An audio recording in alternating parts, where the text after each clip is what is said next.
All right. Hello, everyone, and welcome to the latest episode of Scrubbing the Skies, the webinar series of the Institute for Responsible Carbon Removal at American University.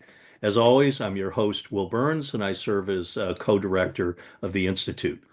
The Institute is a research center focused on identifying the contours of responsible carbon removal and helping to advance those principles in the marketplace and the realm of policy.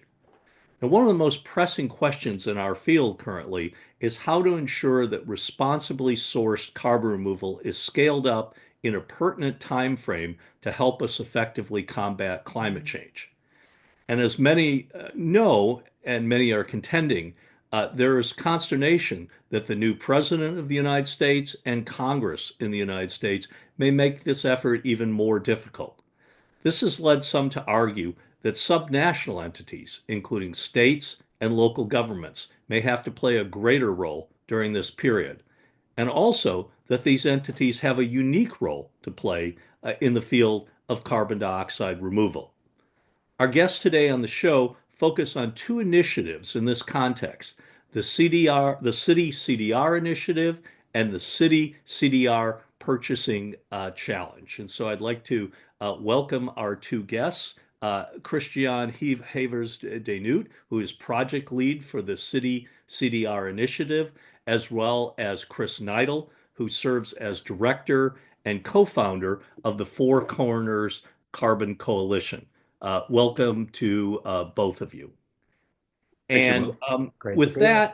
that, we'll proceed in the same way that we usually do. We'll have an initial intervention by Christian to set the table and describe the components of these initiatives.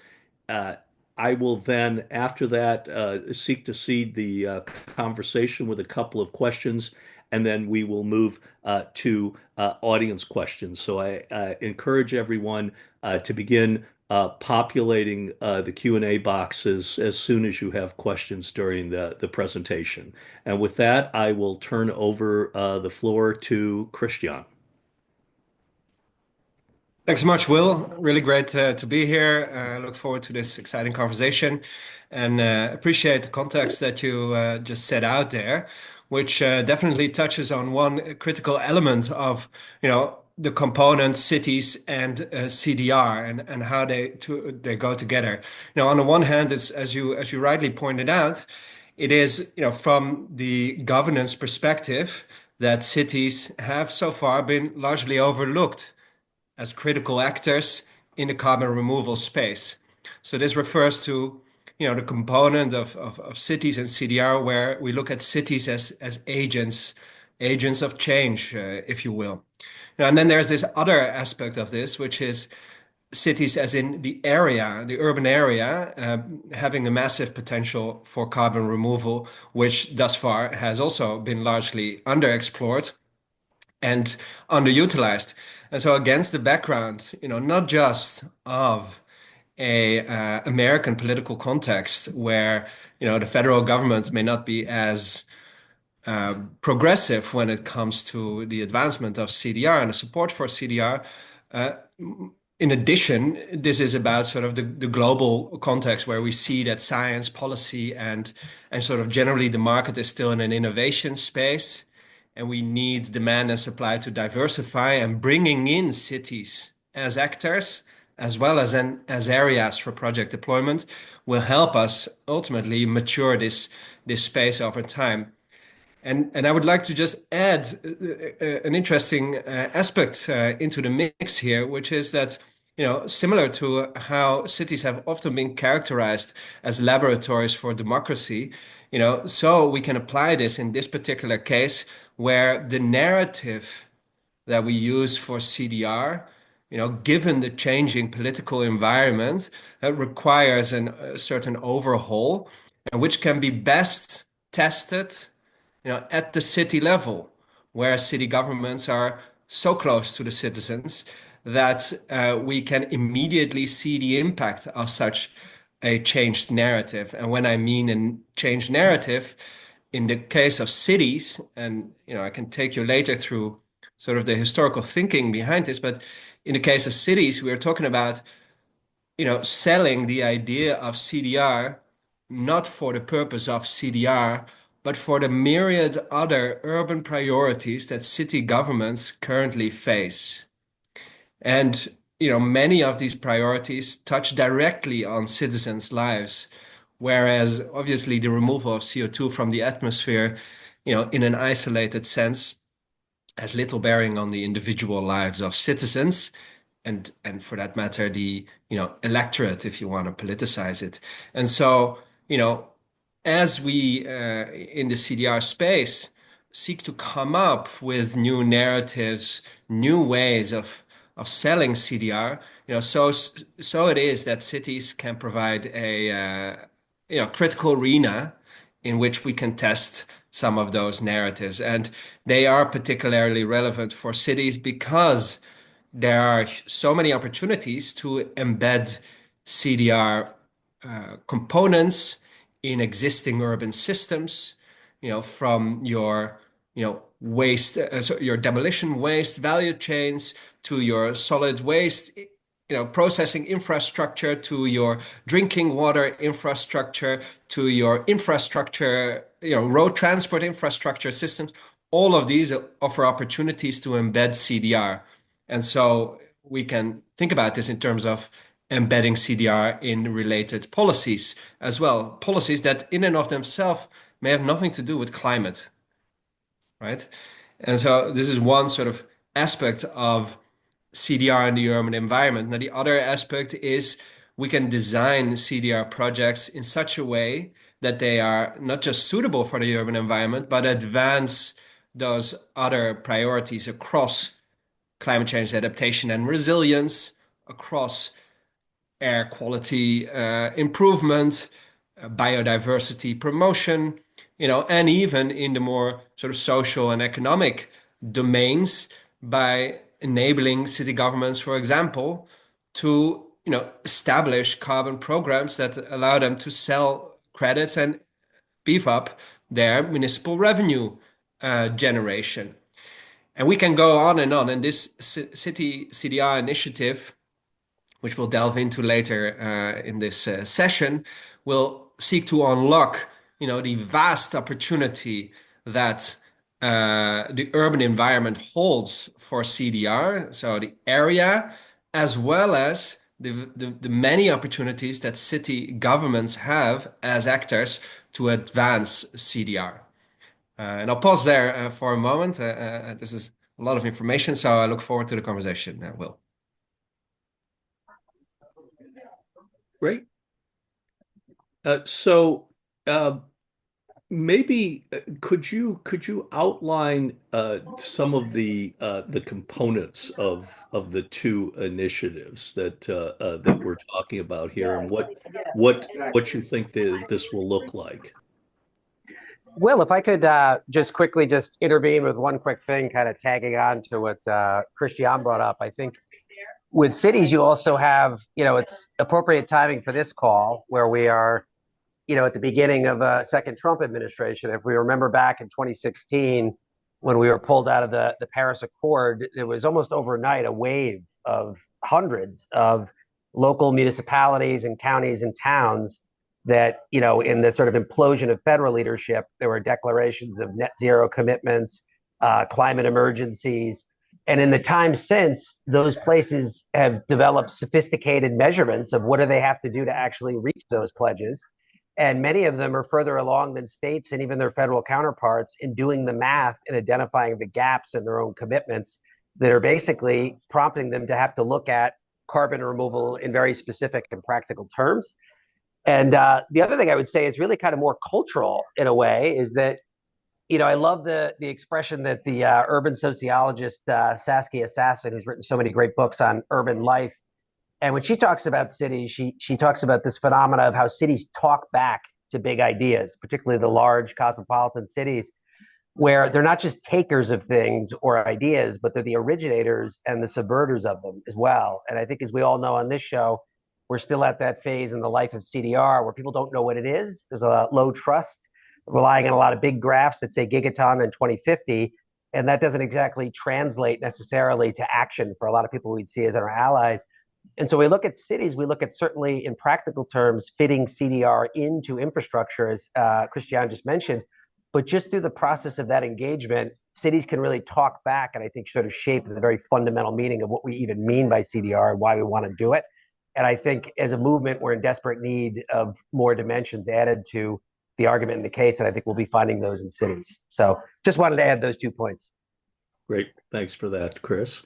And Christian or Chris, let's drill down then and talk about what these approaches seek to do, right? The term initiative is grand, the term purchasing is grand, right? What from a practical standpoint does each one of these efforts seek to do? Why don't we start with the city CDR initiative? Yeah, of course. Thanks, Will. So, in essence, the City CDR initiative aims to embed CDR in city planning globally. Now, this is a pretty lofty, goal or challenging sort of ambition, but I believe it is realistic. The initiative is meant to help city officials, who are the target audience, to realize existing priorities that they have across climate, environment, economic, and social domains by identifying those urban CDR opportunities and designing policies that maximize the synergies. So it relates to what I mentioned earlier about the various sort of iterations of urban CDR. Now, in practice, what this means is, as we are currently in the first phase, a baselining phase, it means baselining the opportunity of urban CDR, so CDR in the urban environment, and the tool set that cities have at their disposal and the landscape in which they are operating. And I can speak to this in a moment. Then the second phase is a building out phase, which is meant to kick off next year, which would start a 2-year program involving a technical assistance facility, a kind of learning and exchange platform for cities, and a kind of advisory resource. We aim to, target over 50 to 60 cities globally, and we work with a large consortium of supporting partners already that we hope will become implementation partners in this second phase. A third phase is about mobilizing investment. So the idea is to set up a number of investment tools or sort of assets, if you will, such as an urban CDR competition, a kind of public procurement catalyst, and which feeds directly into what Chris will be presenting in a moment. Now, that is sort of the architecture of this. The aim is effectively for a program of several years that will, set the stage for cities to, en masse take action on CDR and embed CDR into their urban planning.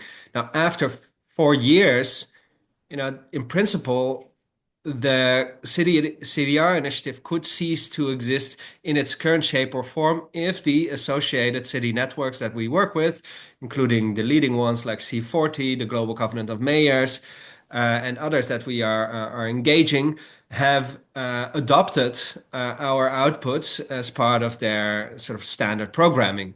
So once it becomes institutionalized, then the city CDR initiative may no longer have as critical of a role to play.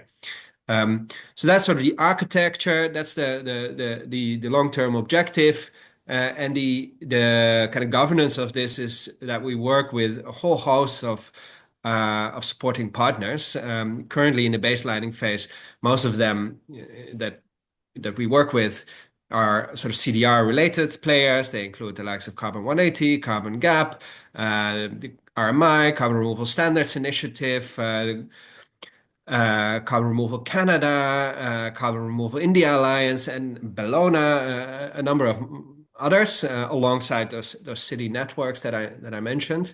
But in the second phase, the objective is to work closely with local partners in the cities that will be receiving the technical assistance.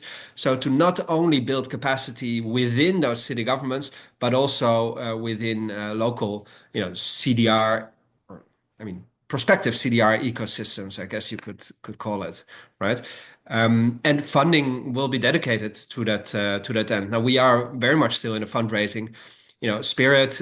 Currently, we have some funding for this baselining phase from Breakthrough Energy.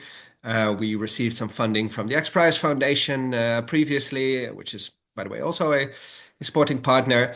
And we are now out there, or we'll be going out soon with a large fundraising sort of effort to try and get all the financing in place to conclude this baselining phase and kick off the capacity building program at the end of this year.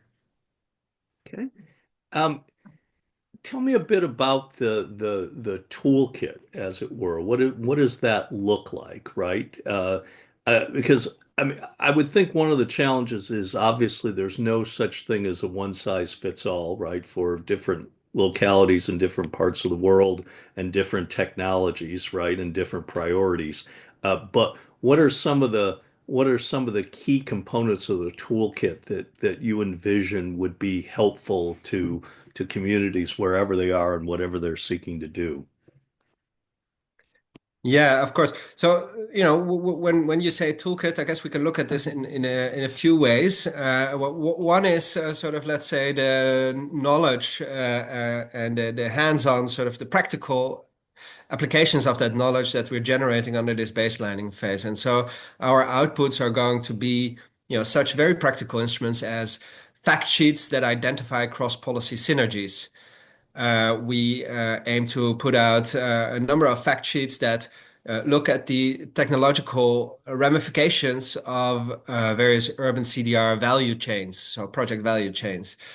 We aim to put out 4 sort of universal roadmaps for how a city government may start to engage with CDR.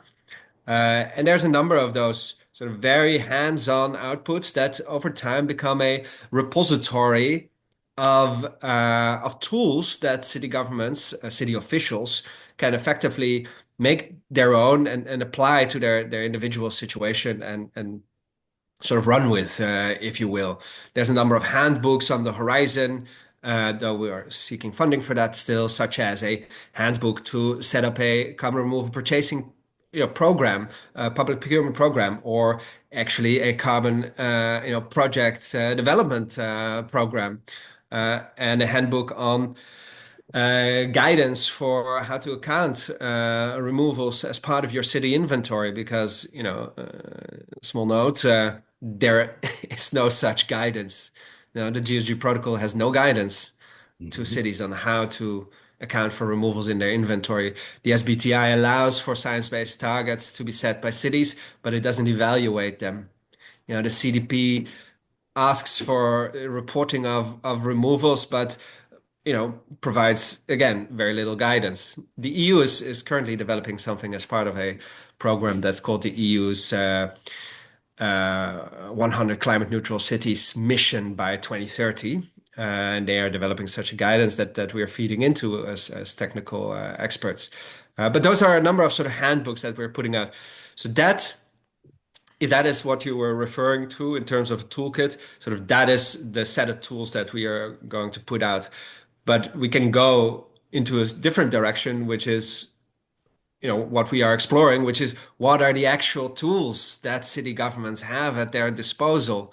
And in the previous report that we put out, we laid out a number of what we called pathways of engagement that sort of alludes to this, where on the one hand you have the sort of city governments that have a lot of competencies, can make regulation on their own, can tax on their own, for example. And we call it the city as a strategizer that can develop the entire strategy for CDR within that city, deploy regulation, put in place taxation, foster innovation through direct funding, etc. Whereas all the way on the other hand, you may have city governments that have very little powers and very, very, very, very, very little funding that they can deploy. And so in this case, we're pointing at the possibility of city governments becoming that kind of connective tissue to realize these innovation ecosystems by connecting up academic institutions, local practitioners, international funders, X, Y, and Z, right? And there's a number of pathways of engagement that we have outlined in between those two.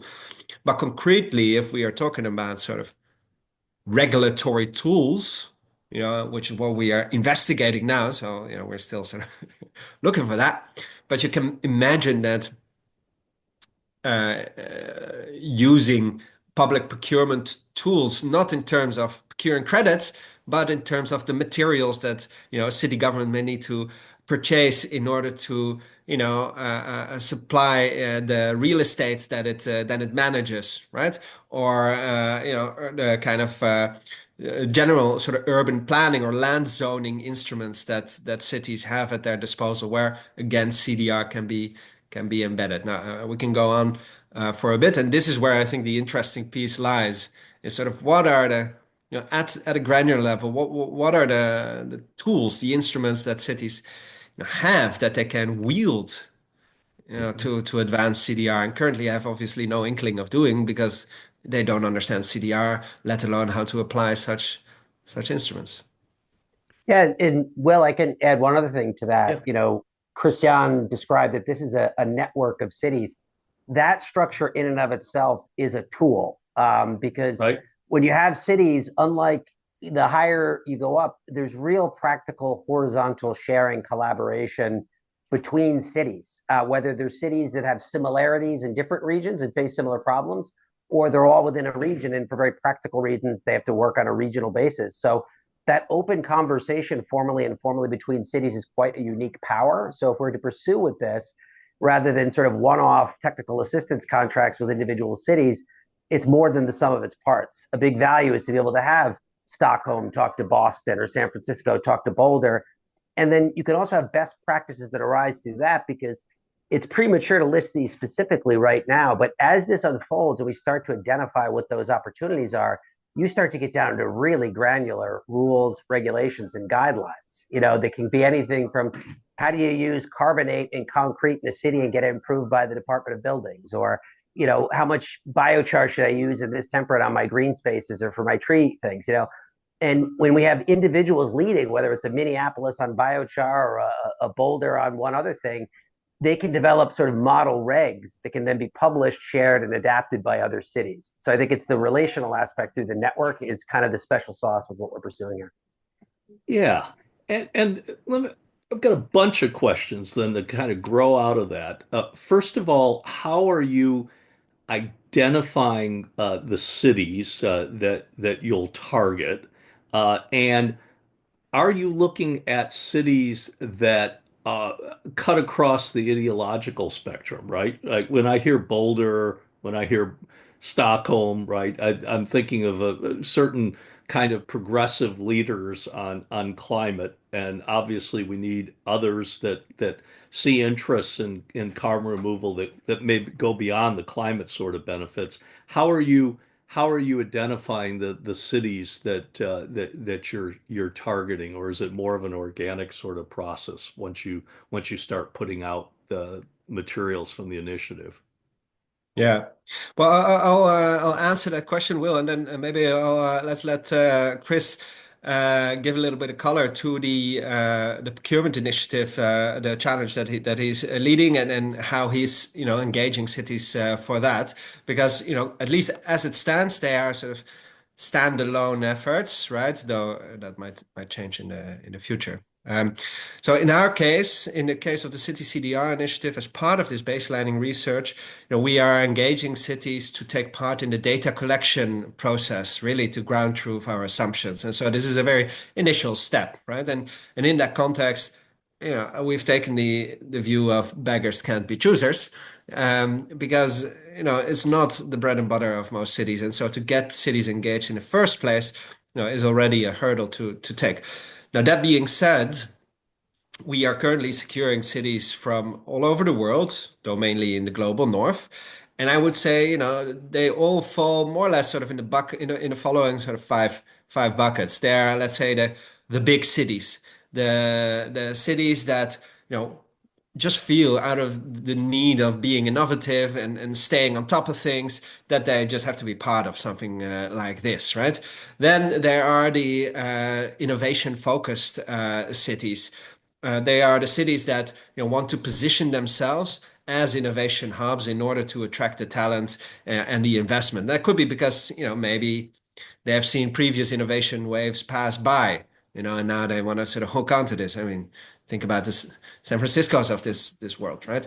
You know, then thirdly, there are sort of progressive or sustainable cities that are already doing shitloads of stuff in this space, and may already be doing CDR, such as Stockholm, that is going to be that has committed to take part in the data collection, or Copenhagen or Helsinki, right, or Zurich.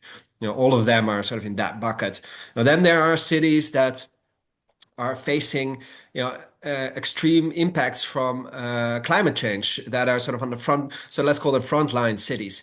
That once they have understood how CDR can, in many cases, play a role for climate change adaptation and resilience building, get bought into this into the initiative, and to learn from that.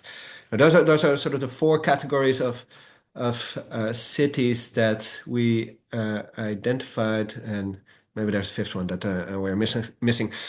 This is not a sort of set of criteria that we have identified at this stage to identify to find those cities, and it's not eligibility criteria at this stage. But the next phase, when we'll put this technical assistance facility up, which would initially only be working with 8 to 10 cities from around the globe, helping them develop their CDR strategy, policies, their accounting framework, and supporting with the implementation of some projects. By then, we'll have to define, of course, those eligibility criteria, and they will rather look at geographical location, size of the city, the kind of exposure to climate change, the opportunities in terms of particular natural sort of resources that can be harnessed for CDR, perhaps something along those lines. But this has yet to be developed. Yeah, and I would just add to that a couple of other axes to your point, Will, about diversity. It's not the case that there's uniformity ideologically among cities, but generally speaking, if you get to what we properly call cities, there's kind of a convergence sort of politically, and you could just look at the U.S. electoral map, voting map, to sort of see the blue splotches in the seas of red. So I think less important than the ideological differences between cities are some of the things that Christian just sort of hinted at, and it's not just the size. Size, there's complexity to that, but there's also the way that agencies work and governments, and who has even responsibilities to make decisions, and how many different actors have to be brought together. In the smaller mid-sized cities, you sometimes see the fastest action. I would point to places like Lincoln, Nebraska, Flagstaff, Arizona, Santa Fe, New Mexico. These might not be ones that are most strongly associated with being on the bleeding edge of climate innovation, but you will find that with carbon dioxide removal. And that's partially a function of what the expectations of their electorate are, but the way that they're a bit more nimble sometimes than larger cities to be able to, actually make moves. And I think the economy is such a big part. If you're talking about a big service-oriented global city, and what they have before them, and compare that to something like a Utica, New York, or a place that, is trying to reinvent itself or find out what it is sort of post-industrial. And so it's those, I think, differentiations are probably more important than anything we would call politically ideological, because there's a lot more sort of shades of similarity, I think, at least in American cities, when we think about it in that sense. Interesting. So Chris, let me ask you to kind of outline the contours of this city purchasing initiative. What are you looking to do at what scale? Yes, and I might have to pause for a minute to jump into an Uber, as you know the backstory on that, Will, but I think I have some time. Yeah, I mean, this really grew out of Four Corners, which I helped start with Flagstaff and Boulder, Colorado, who were two of those really forward cities that had formally enacted carbon removal as part of their climate plans. And when we look there, the idea is how do we prepare local areas to be conducive places that already understand and want carbon removal, as long as it specifically aligns with what their priorities are, what their concerns are, what their aspirations are, and have a sort of a YIMBY effect, which is different from what we're normally encountering with carbon dioxide removal. And part of that, what we do is we get cities together and they pool funds, and we provide catalytic grants for carbon removal projects, usually first of kind, that fit within a theme that local cities do. So we did a CDR in concrete round where we gave out 4 amazing grants. We did a CDR on liability biomass, out in the Western states. That's a huge concern, as forest fires. So if you can, couch CDR in a credible way within mitigation of that bigger problem that everybody's thinking about, that helps define it in favorable ways. But we also realized it's sort of a first step is, as we call kind of a first kiss, that for a local municipality, even to make a small, somewhat symbolic contribution, and what we're proposing here are $5,000 targets, whether you're a big city or a little city, to select a CDR supplier and buy carbon credits from them. Just the act of doing that is a signal that begins a process. And there's also learning that's involved in that when they have to make a choice between different forms of suppliers. And in this case, we're using the semifinalists from the US DOE purchasing challenge because that fills a gap that a lot of local governments can't do by themselves. And so with that $5,000, that's hopefully something that is at least gets a finger sort of or a foot in the right direction that you can then build on to do more complex things.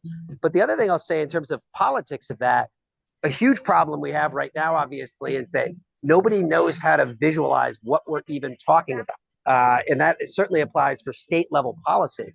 So if you keep over relying on IPCC reports and graphs, it's just not gonna resonate, So if you can actually show that there's a groundswell of interest at the municipal level, then at the same time that you're trying to do things on the state level, that's a totally different argument, a totally different framework that you create that makes it much more conducive. And we did that in Colorado 2 years ago. We got a Colorado management bill passed in Colorado basically on the strength of what Boulder was doing, not what they said at the IPCC level. So what we're trying to do right now with this program is to get first, dozens, then hundreds, then, however many cities we can to, with the help of, citizen volunteers to make these $5,000 contributions. So we have this broad map, and that broad map would signify a lot more learning and interest, but it also reflects, I think, in a really, really important way to state and federal lawmakers when it comes to, okay, there is an interest in this and it's coming from the ground, not from a report. Yeah, I think that's a really important point. I think people get extremely skeptical of procurement initiatives because they're often small, right? Modest in terms of the funding. And that's assuredly true in a lot of cases. And it'd be great to have more. But some of the other benefits of it, the knowledge diffusion, the socializing, right? I think are really important in this process. So I'm glad that you brought those up. So I'm going to move to some audience questions so that we don't run out of time for those and see how far we go. So first question from Carl Dons. In the U.S. state of New Jersey, we already have LECLA, the Low Embodied Carbon Concrete Leadership Act. How would this law affect city-based CDR efforts in New Jersey? Christian used the phrase cross-policy synergies. Is this an example? Yeah, I believe that it's an excellent example. It is an excellent example insofar as, it holds the opportunity of embedding CDR objectives in such a policy, whereas in most cases, this is not necessarily, the objective of, the creating, low carbon sort of built-in environment.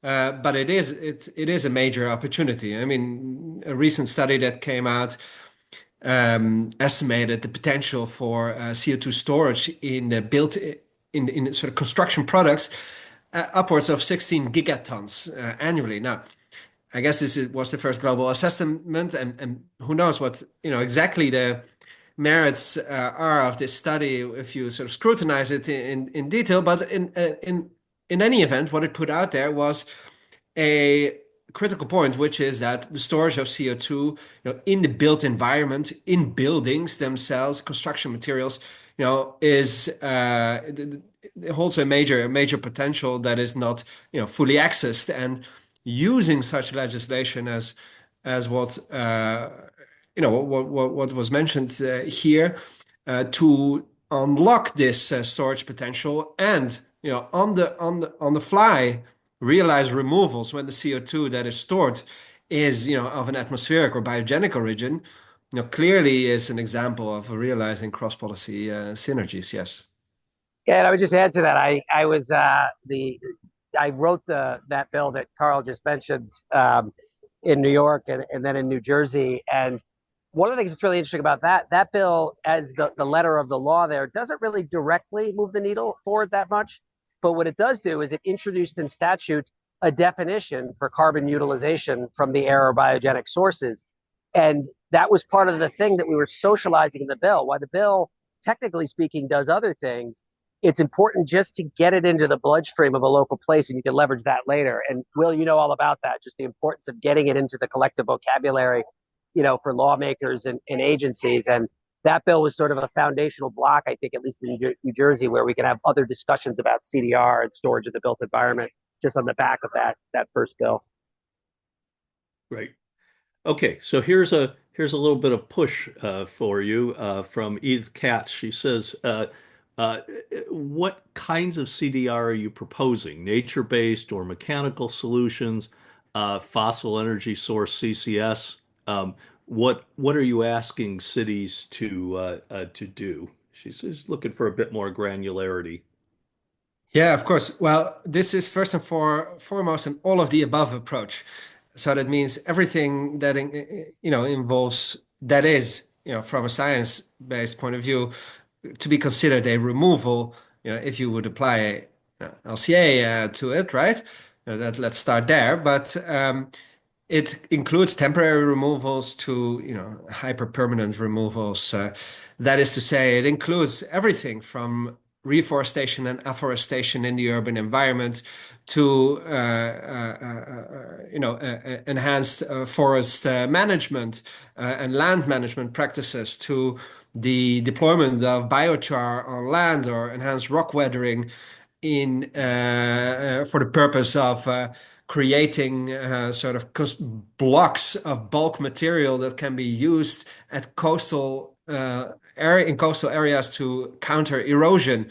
It includes, deck modules in the urban environment, and so forth. And so, why is it such an expansive sort of space that we're targeting? It's because every city will have different opportunities before it, and this may be determined by the political economy and social considerations as much as the availability of geological stores nearby to store CO2, to the specific climatic conditions, or whether it's close to a river or sea or not. All of those metrics play a role in determining what, let's say, the optimal portfolio of CDR methods is that a city can pursue at a given point in time. And so we do not feel the need to constrain ourselves here. On the other, it's the polar opposite. Right. Yeah, one thing I'd add to that too that I love about the cities entering the conversation is the whole distinction between nature-based and engineered just disintegrates upon contact, because it's based more on how do you fit it to things that are actually happening in your city. So solid wastewater treatment is a huge piece of this. Building materials are a big part of it. Green spaces. So that's interesting. So let me push back a bit on that, okay? If we're talking to a city and the city has a limited amount of funding, right? And its greatest opportunities, for example, would be to plant trees because it has a lot of land area, or or uh, or CDR approaches associated with wastewater. But we know in the long term, right, that biospheric sort of storage versus geospheric storage, right, is not going to effectuate long-term durable climate change response. Should we be trying to socialize cities to look at durable carbon removal approaches with their limited resources, even if that's not their greatest potential opportunity for carbon removal, right? Is there a responsibility to educate them in that process, or just tell them whatever you can do is great? I mean, there are sort of two components to this, perhaps. Will, if I may sort of kick off, and Chris, please add. Obviously, sort of one is the matter of funding that you mentioned. Now, none of this is about the budget of a city necessarily. Rather, it is about what it can mobilize, and that may be local, city funding, but may also include national level funding, private sector funding, and so forth. And so, I don't think the budget of the city government is in and of itself, the determining factor for the type of CDR methods it should pursue. Now, the other component of this is that we need an all of the above approach in line with what the IPCC said, right? CDR in the short term to accelerate climate change mitigation, in the medium term to reach net zero and balance residual emissions, and in the long term to go into net negative. Now, the durable CDR solutions that you're referring to are going to be particularly relevant to balance residual emissions, for cities in order to reach net zero. And so that piece of education is very important. Yes, it's very important.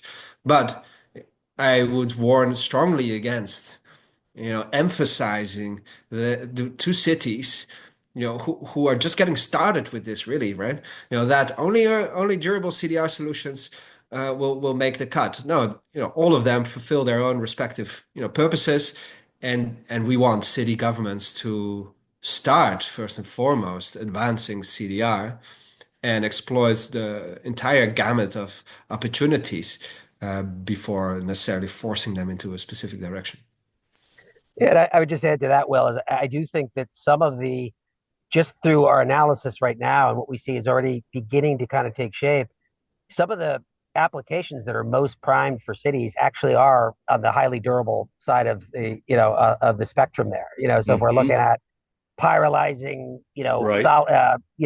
bio waste into biochar and using that as an aggregate or as an SCM and locally used concrete, or high alkaline materials for liming of landfills, or um, ocean alkalinity enhancement could be part of municipal solid waste, and that infrastructure is almost always administered, governed, and operated by municipalities or by counties. And then the whole host of ways in which you can add carbonates and other materials to concrete for building. And we're already seeing some openings for that in places like New York City and Boulder and other places where if there is a standard by which lower carbon, lower global warming potential products are going to be selected for procurement, things that have carbon in them that are also displacing high sources of carbon are going to score extremely high in those kinds of competitive scenarios. So I just want to say that I think you're right that we want to pursue where can we hook on carbon removal in whatever sort of living, breathing function of a city. But it just so happens that there's more diversity there of applications than one might think, before exploring it. Yeah, that's good. I just want to be careful. There's a part of me that's very cynical about kind of the early stages of this in cities, which was planting trees, right? Because first of all, as we know, the science tells us that if you plant trees in the northern hemisphere, you may, on balance, not be getting warming reductions in warming. You may be actually increasing warming, right? And it's evanescent, right? And so, um, encouraging cities to look at other approaches, I think is really important. And I agree with you. There are fortunately some of these options that both are privileged, I think, in some of these contexts, and also can be durable. But I think it's really important to when we're talking about socialization, right, to really talk about those kind of things. So let me Yeah, move on Great. to another question. Uh, Anonymous question. Where does the initiative stand at present, and what are its priorities for the near-term future? well, we are currently in the baselining phase. So we hope to conclude this current project funded by Breakthrough Energy by mid this year. There's a few sort of add-on projects, but in principle, by the end of this year, we should have concluded the baselining phase, which would, allow us, provided we have secured the funding, to kick off the capacity building program, its development initially, but subsequently the implementation over the course of 2026. So if all goes well, wish us luck, we'll be able to announce something by COP30 on that second phase. Sort of that is the And how timeline. many cities, Christian, how many cities are we up to now? I think that's important to recognize that we do Yeah, have we a good now number have of cities. we now have probably around 10 cities that have committed to taking part in the data collection phase. A lot of engagement is still ongoing, but some of the cities that have tentatively committed, and we're sort of signing MOUs with them. They include mentioned a few already, so the likes of Stockholm, Copenhagen, Helsinki, Zurich, but also in the US, San Francisco, Minneapolis, Austin, Boulder, the various cities from the Four Corners Carbon Coalition, so Flagstaff, Salt Lake City, Santa Fe, Albuquerque. Then there's a city in India called Rajkot, a small city that has committed to take part. But then, we have ongoing conversations with cities from across the world that include, the likes of Abu Dhabi and Nairobi to Rio de Janeiro, New York City, Rotterdam, Taichung City, and various cities in India. Those are ongoing conversations. Oh, by the way, Sydney has tentatively committed to take part as well. So these are ongoing conversations, and my hope is to start the data collection process with these cities somewhere, over the course of March, probably rather towards the end of March, and to effectively prime these cities to obviously take part in the actual capacity building program. I mean, that's sort of the real prize for us from the perspective of organizing this and realizing the greatest impact. Okay.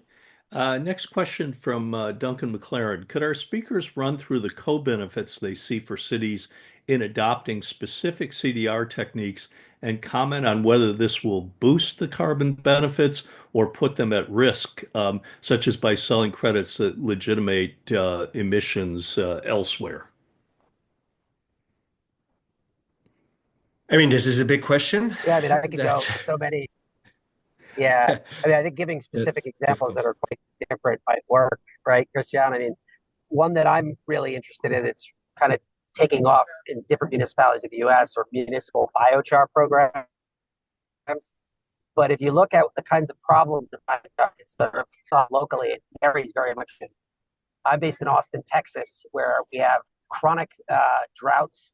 We have it's a fire risk corridor that it sits on, and to look at biochar as something that you can do and take a waste that normally has to be handled and turn it into something that can actually increase water retention on green spaces while using the feedstocks from liability biomass all around the city in the municipal area to make that biochar is just one specific example of one that really resonates in places like Austin throughout the Southwest.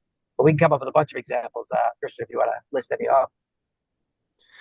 Yeah, I mean, obviously, this is sort of ongoing research, but I think some of the greatest co-benefits. So first of all, sort of let's put this as follows, right? You know, on the one hand, what we are trying to do with the City CDR initiative is identify opportunities to embed CDR in existing policies and existing urban systems, effectively positioning CDR as the co-benefit of some larger, policy objective, which may be in the form of emission reductions or climate change adaptation or anything really, right? And then on the other hand, what we're talking about is sort of what opportunities are there for CDR projects in the urban environment that have as a primary objective carbon removal, but realize also important co-benefits across an array of areas. And I think, I mean, looking at again climate adaptation and resilience building, I think that's where a lot of the clear co-benefits lie. So to put it differently, if we deploy biochar on public land, it may increase the soil moisture rate of that land, which may counter soil erosion and improve the fertility that otherwise would have been reduced as a result of climate change. This may, in some cities, be very relevant, in other cities, less relevant. Now, if we deploy large amounts of urban forestation, we may store CO2 if indeed on balance, as per your argument, it turns out that more is stored than emitted. But on the by, we are also addressing heat stress that a city may be experiencing by increasing the forest coverage and providing obviously opportunities for an increase of biodiversity for birds or whatnot. Now, those are a few examples. I think there are clear examples in terms of also what Chris mentioned around sort of leveraging the opportunity of creating, biochar out of or biogenic capturing biogenic emissions that would otherwise have been emitted or creating biochar, and as a result, sort of reducing the cost of dealing with end of waste that you would otherwise have to deal with as a city government. So there could be major economic co-benefits as well by driving down costs. Now there's again, as Chris also said, a huge world of methods out there, and their specific co-benefits will differ depending on how and where and when they are deployed. And so we need to start categorizing this, and this is the research. Should be part of the research agenda that's before us. Yes. And how about the second part of that question, which was does it put carbon benefits at risk by potentially selling credits that legitimate emissions elsewhere, right? The moral hazard question that we see all the time at the national and international level, just applied, I think, largely at the local level, if I understand Duncan's question correctly. Yeah. Well, I mean, the funny bit here is that I would think that the majority of the removals that can be generated within the urban environment, as we'll seek to unlock this with the initiative, will be generated in the absence of any credits. Will not be part of the market in the traditional sense, but will rather be, standard practice for a city government in specific policy domains dealing with particular urban systems that allow for CDRs to be for removals to be realized. They may not be monetized necessarily. That is not a condition for success. In fact, I would probably say that to see everything through the lens of the market in this case might become an impediment to unlocking the full potential for CDR through in the urban environment and with the support of cities. That being said, I think, yeah, I mean, the moral hazard is a critical piece, and the mitigation deterrence that goes out of removals is a critical piece. And so I would recommend every city to develop a residual emission strategy, besides supporting CDR from an innovation perspective or from the perspective of the many other benefits that can be realized across adaptation and air pollution control and this or that. Generally to look at removals as part of their residual emission strategy in a way that first seeks to maximize the fullest potential of the reductions that can be realized in a city, almost in a kind of dynamic way as time passes by. The residual emission strategy that would say we'll need 10% of removals in order to reach net zero by 2040 or 2050 may end up a smaller percentage, as you sort of seek to uncover the full breadth of opportunities to reduce emissions. And so all of this is definitely predicated on transparency, environmental integrity, and giving priority to reductions. Yeah. All right. Next question by Allison Prang. How do cities' efforts to purchase CDR compare to the U.S. federal government's $35 million program? And have you seen any difference in interest post-November presidential election and the Trump administration entering office? Pass I this can on to try that one. Chris. Yeah, do let me know if I'm a little choppy. I apologize for my internet. I think one of the huge benefits that the U.S. federal program has is that it fills a gap that cities often can't do themselves. And that was to come up with a methodology about how it is that you identify and competitively select high durable carbon removals. And so that, regardless of what happens with the Trump administration, that ship has already sailed and that's already been created and that can be leveraged. And so the program that I mentioned before does exactly that. It realized that there's a gap in knowledge and capacity at the local level that could be filled by Uncle Sam through the methodology that they created. And it's also a diversity of different pathways and projects all over the country.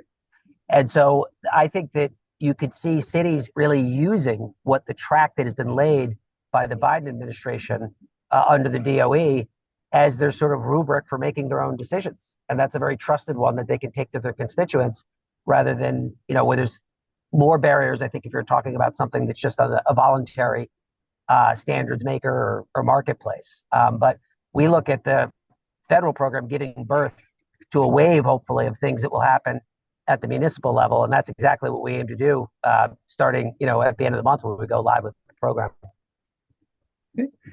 All right, we have time for one more question, I believe. This is a challenge again from James Hewitt. He says, building materials which remove CO2 are likely to retain that CO2 temporarily until demolition.